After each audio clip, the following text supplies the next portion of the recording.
কুকুটুন্স। কয়েকদিন আগের কথা। গ্রামের শেষ প্রান্তে এক প্রাচীন বট গাছ ছিল। বট গাছটার বয়স 500 বছর। একদিন রাত্রেবেলা ঝড় বৃষ্টি ছাড়াই গাছের উপরে পড়ে এক বজ্র। সকালবেলায় চাষিরা জমি থেকে ফসল তুলে গ্রামের হাটের উদ্দেশ্যে রওনা দিচ্ছে। দিন দিন বাগানে চোরের উৎপাত বেড়েছে। তা যা বলেছিস, কালকে দেখলাম আমার গাছে প্রায় কেজি খানেকের মতো বেগুন হয়েছে। ভাবলাম আজকে তুলবো, বাজারে বিক্রি করব, কিন্তু সকালে জমি থেকে ফসল তুলতে গিয়ে দেখি একটাও বেগুন নেই।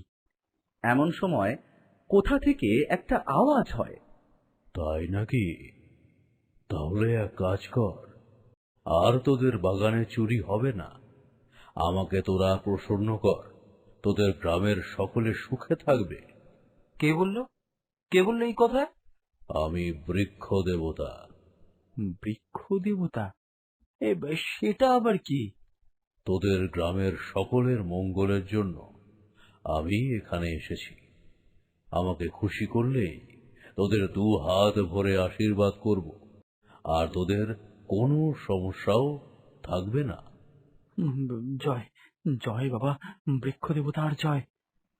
লোকের মুখে মুখে প্রচার হয়ে যায় তাদের গ্রামে বৃক্ষ দেবতার উপস্থিতি হয়েছে। তারপর থেকে জমিতে চুরি কমে গেছে। গ্রামের মহিলা থেকে পুরুষ, গ্রামের অনেকেই উপস্থিত হয়েছে সেইখানে। সকলেই তাদের সমস্যা বলে বৃক্ষ দেবতাকে, আর বৃক্ষ দেবতা তাদের সমাধানের উপায় বলে দেয়। হে বৃক্ষ দেবতা, আমাকে কৃপা করুন। আমার জমিতে ফসল ভালো হয় না, আমাকে কি করতে হবে? আমাকে সন্তুষ্ট করার জন্য ভালো ভালো খাবার, তার সাথে অল্প পারিশ্রমিক রেখে যা, তাহলেই দেখবি তোর জমিতে ভালো ফসল হবে। অবশ্যই তার সাথে জমির দেখভাল ভালো করে করতে হবে।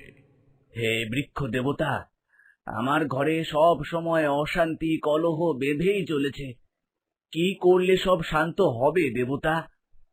প্রত্যেক দিন তুই তোর বাড়ির পাশে যে পুকুরটা আছে, সেই পুকুরে পোনা মাছ ভেজে আমাকে দিয়ে যাবি। দেখবি আস্তে আস্তে তোর বাড়িতে কলহ কমে যাবে। জয় বৃক্ষ দেবতার জয়, জয় জয় জয় বৃক্ষ দেবতার জয়। আপনি কি করে জানলেন বাবা আমার পুকুরে আমি কিছুদিন আগে পোনা মাছ ছেড়েছি? আমি সব জানি। আমি এবার বিশ্রামে যাব। তোরা যা প্রণামী এনেছিস সব দিয়ে চলে যা। আবার কালকে এই সকালে আসিস, আমি সমস্যার সমাধান বলে দেব। এমন সময় সেখানে উপস্থিত অমল নামে একজন কোন রকম প্রণামী না দিয়েই চলে যাচ্ছিল। এমন সময় বৃক্ষ দেবতা গর্জে ওঠে। এত বড় দুঃসাহস অমল, তুই আমাকে প্রণামী না দিয়ে চলে যাস, আমাকে অপমান করা! ক্ষমা করুন, ক্ষমা করুন আমাদের, ক্ষমা করুন। এত বড় অপমান করা আমাকে!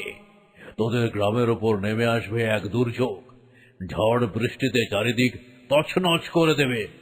আমার কাছে তো কিছু নেই বাবা, যে আমি আপনাকে প্রণামী হিসাবে দেব। তাছাড়া দেবতা তো অল্পতেই সন্তুষ্ট, কেউ না দিলে তো রুষ্ট হয় না। তবে রে, যত বড় মুখ নয় তত বড় কথা।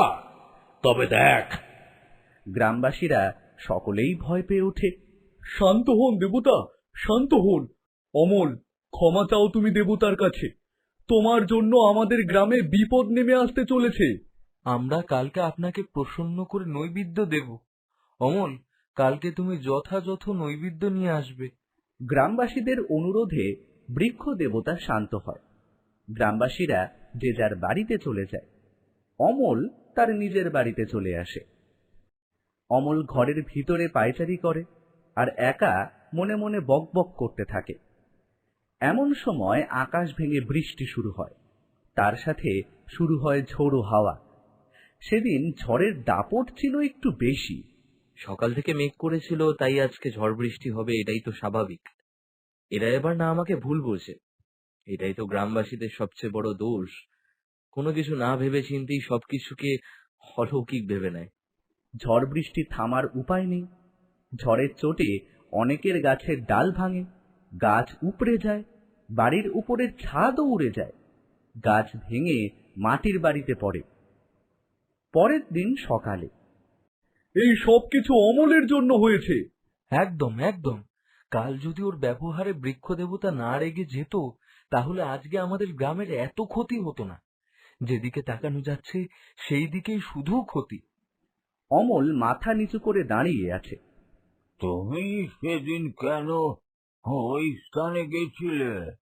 আমি আসলে বটগাছটা দেখতে গেছিলাম, কিন্তু সেই দিন তো সকাল থেকেই মেঘ করেছিল, থেকে থেকে ঝোড়ো ঝোড়ো হাওয়া বইছিল। তাহলে হঠাৎ আমার দোষ কেন? যাই বলো অমল, তোমার মোটেই উচিত হয়নি। যেখানে এতগুলো মানুষ বৃক্ষ দেবতাকে ভক্তি করছে, তোমার সেখানে গিয়ে ওনাকে নিয়ে তাচ্ছিল্য করাটা, এই ব্যাপারটা খুবই খারাপ দিকে গেছে অমল। সবাই ভাবছে এই গ্রামের ক্ষতি তোমার জন্যই হয়েছে। এত বড় ক্ষতি পূরণ করবে কি করে? সবাই বয়স্ক লোকের কথা শেষ হতে না হতেই হৈ হৈ শুরু করে দেয়।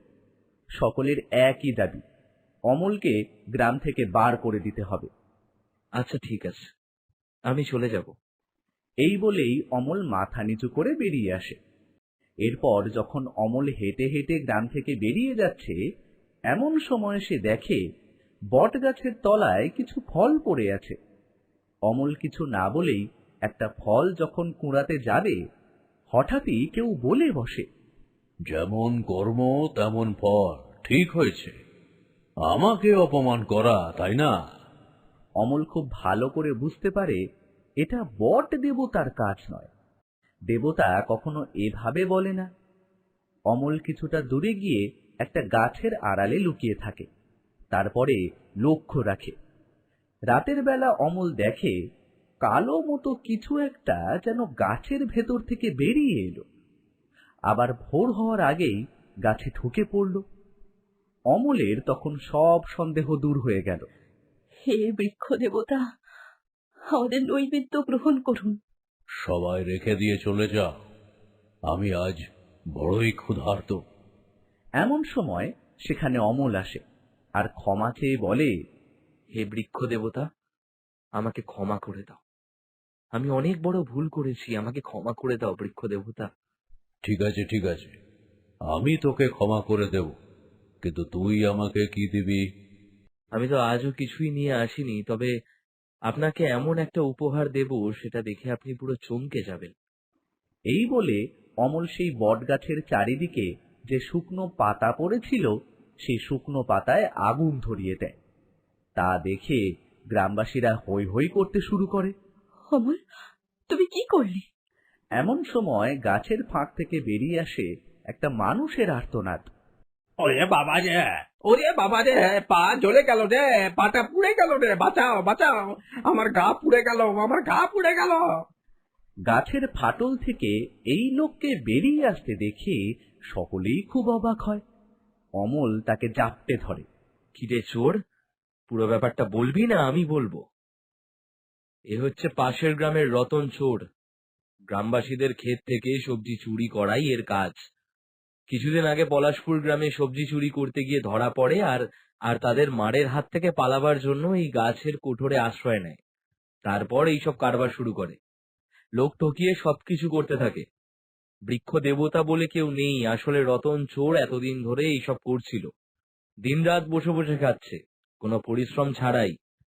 আর টাকা পয়সা এই বট বৃক্ষের মধ্যেই এক জায়গায় জড়ো করে রাখছে। বেটা, তুই আমাদেরকে এতদিন দেবতা সেজে ঠকাচ্ছিলি, তোকে আজ মজা দেখাবো।